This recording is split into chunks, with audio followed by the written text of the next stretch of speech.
5000 ரூபாய் கொடுங்கன்னா கொடுக்கல. இப்பொழுது 2500 ரூபாய் கொண்டு வந்து பொங்கல் நேரத்துல, ஏன்னா அதுல இருக்கக்கூடிய பிரச்சனைகள் எடுத்து சொல்லப்பட்டிருக்கிறது. பைப் லைன் போடக்கூடிய அந்த நேரத்திலே வந்து நடைபாதைகள் எதுவுமே சாலைகளையும் தோண்டி போட்டிருக்காங்க என்ற அந்த கருத்தும் சொல்லப்பட்டிருக்கிறது. இங்கிருந்து பத்திரப்பதிவு அலுவலகம் வந்து திருநெல்வேலிக்கு மாற்றப்பட போவதையும் இங்கே சொல்லி இருக்கிறார்கள். இப்படி பல கோரிக்கைகள் மக்களிடமிருந்து இங்கே சொல்லப்பட்டிருக்கிறது. இதை தாண்டி எல்லா பல இந்த கோரிக்கைகள், அடிப்படை கோரிக்கைகள் நீங்க எங்களோட பகிர்ந்து கொண்டதை தாண்டியே கொண்டு வந்து சமைக்கவே முடியல. அவ்வளவு மோசமான அரிசி, அவ்வளவு மோசமான பொருட்கள் ரேஷன் கடையில வழங்கப்படுகிறது. ஆனா கிடையாது. வெற்றி நடை போடும் தமிழகம் அப்படின்னு பெருமையாக தினம் பத்திரிகையில நமக்கு ஓஏபி முதியோர் உதவி தொகை கொடுக்கறதுக்கு காசு இல்ல. ஆனா தினம் பத்திரிகையில, தொலைக்காட்சியில தினம் விளம்பரம் வருது. யாருக்கு விளம்பரம்? அதிமுக ஆட்சிக்கு. அவருக்கே சிரிப்பு வருமா இல்லையான்னு எனக்கு தெரியல. ஏன்னா எந்த விதத்துல தமிழகம் இந்த 10 வருஷத்துல வெற்றி நடை போட்டிருக்குன்னு சொல்லட்டும். வேலை வாய்ப்புலையா, தொழில் முதலீட்டுலையா, யாருக்காவது வேலை கிடைச்சிருக்கா இந்த 10 வருஷத்துல? தமிழ்நாட்டுக்கு வந்திருக்கு 23 லட்சம் இளைஞர்களுக்கு இளம் பெண்கள் படிச்சுட்டு வேலை இல்லாம தவிச்சிட்டு இருக்காங்க. இதுவா வெற்றி நடை? ஒவ்வொரு குடும்பத்திலையும் படிச்ச இளைஞர்கள், இளம் பெண்கள் இருக்காங்க. உங்க வீட்டுல எல்லாம் இருக்காங்க இல்லையா? வேலை கிடைக்குதா? படிச்ச படிப்புக்கு வேலை கிடைக்குதா? இல்ல. படிச்சுட்டு சில பேர் MA MPhil எல்லாம் முடிச்சுட்டு துப்புரவு பணியாளர்கள் வேலை கிடைச்சா கூட போதும் என்று அதற்கு அப்ளிகேஷன் போட்டுட்டு இருக்கக்கூடிய ஒரு நிலைமையை நம்ம பார்த்துக்கிட்டு இருக்கோம். இதுதான் வெற்றி நடை போடும் தமிழகம்.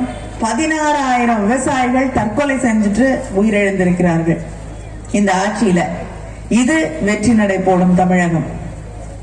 எங்கேயாவது அரசாங்கம் கொண்டு வந்திருக்கக்கூடிய சட்டங்களை யாராவது ஆதரிப்பாங்களா?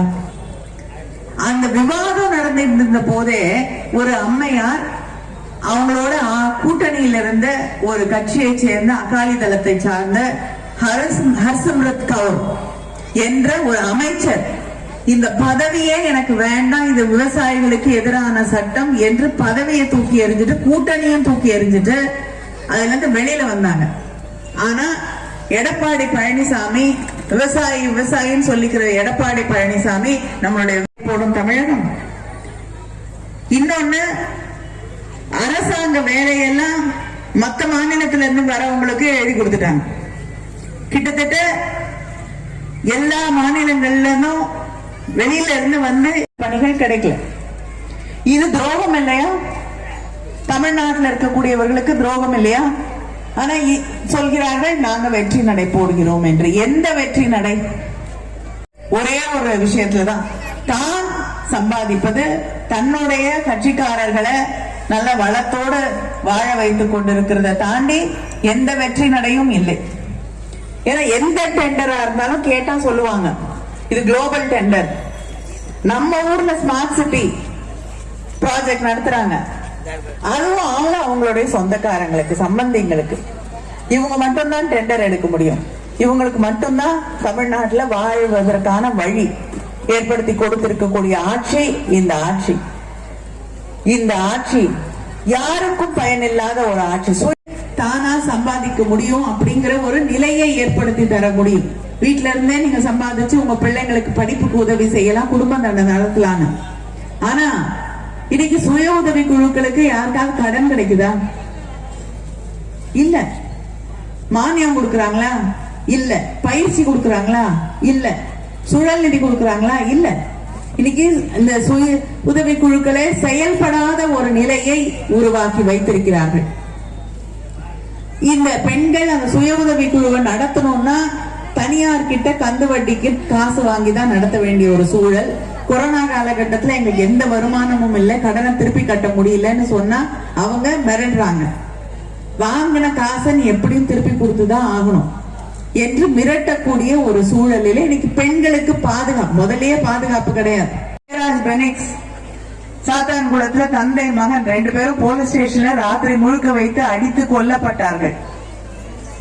அதெல்லாம் மூடி மறைக்கிறதுக்கு தமிழகம் என்று பெருமையோடு சொல்லிக் கொண்டு அரசாங்க பணத்தை ஓஏபி கொடுக்கறது இல்ல, விதவைகளுக்கான உதவித்தொகை கொடுக்கறது இல்ல, மாற்றுத்திறனாளிகளுக்கான உதவித்தொகை கொடுக்கறது. கொரோனா காலகட்டத்தில் மக்களுக்கு எந்த உதவியும் செய்யல. பொங்கல் வரப்போது இப்பொழுது 2500 ரூபாய் கொண்டு வந்து பொங்கல் நேரத்துல, ஏன்னா அவங்க ஓட்டு இப்படி மக்களை தொடர்ந்து ஏமாற்றி விடலாம் என்று நினைக்கக்கூடிய ஒருவர் தான் இங்கே ஆட்சி செய்து கொண்டிருக்கக்கூடிய பழனிசாமி.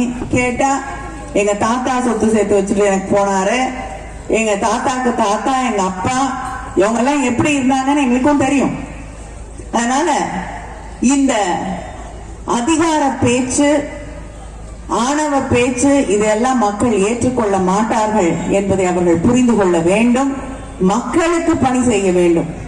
தொழிலாளர்களுக்கு, விவசாயிகளுக்கு, இளைஞரின் எதிர்காலத்திற்கு பாதுகாப்பு இருக்க வேண்டும். எதையும் செய்யாமல் நம்முடைய மொழியை, நம்முடைய பண்பாட்டை, நம்முடைய கலாச்சாரத்தை எதையும் பாதுகாப்பதற்கான தைரியமும் துணிவும் இல்லாமல் எல்லாத்தையும் கொண்டு போய் டெல்லியில அடகு வச்சு அவங்க காலில் விழுந்து தன்னுடைய பதவியை காப்பாற்றி கொண்டிருக்கக்கூடிய ஒருவர் தான் இந்த பழனிசாமி. இந்த ஆட்சியை நாம் விரைவிலே முடிவுக்கு கொண்டு வர வேண்டும். தொடர்ந்து தமிழ் மக்களுக்கு துரோகம் செய்து கொண்டிருக்கக்கூடிய ஒரு ஆட்சி, தமிழ்நாட்டின் உரிமைகளை எல்லாம் விட்டு கொடுத்திருக்கக்கூடிய ஆட்சி. நம்மளுடைய பிள்ளைங்க நம்ம அரசாங்கம் கட்டிய மருத்துவ கல்லூரியில படிக்க முடியாத ஒரு நிலை, நீட் பரீட்சைகளை கொண்டு வந்து இப்படி எல்லாத்தையும் விட்டு கொடுத்துட்டு இன்னைக்கு தமிழ்நாட்டையே நாசமாக்கி இருக்கக்கூடிய இந்த ஆட்சிக்கு நாம் விரைவிலே ஒரு முடிவு கட்ட வேண்டும். அதனால்தான் தளபதி ஸ்டாலின் அவர்கள் ஒரு குற்றப்பத்திரிகையை இந்த ஆட்சியின் மீது வைத்திருக்கிறார்கள். இந்த குற்றப்பத்திரிகையில விட்டீர் சொன்னீங்க, தண்ணி வசதியே இல்லை என்று, சட்டம் ஒழுங்கை சந்தி சிரிக்க செய்தீர், கஜானாவை சுரண்டி கோரிக்கை வைத்திருக்கிறார்கள், உங்களிடம் தெரிவித்திருக்கிறார்கள். இந்த ஆட்சியை விரைவிலே நாம் முடிவுக்கு கொண்டு வர வேண்டும். அவர்களின் தலைமையிலே நாம் உருவாக்கி காட்ட வேண்டும். அதற்கு அதிமுகவை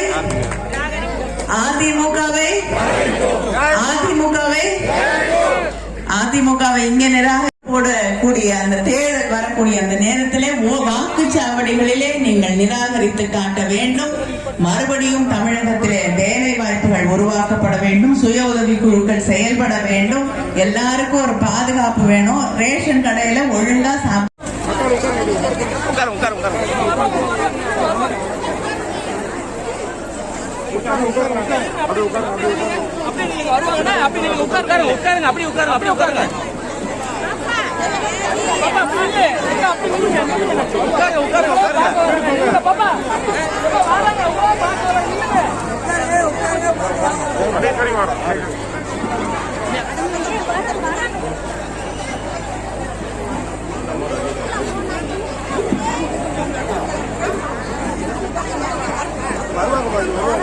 உட்காருங்கம்மா, வருவாங்கம்மா. ஏன்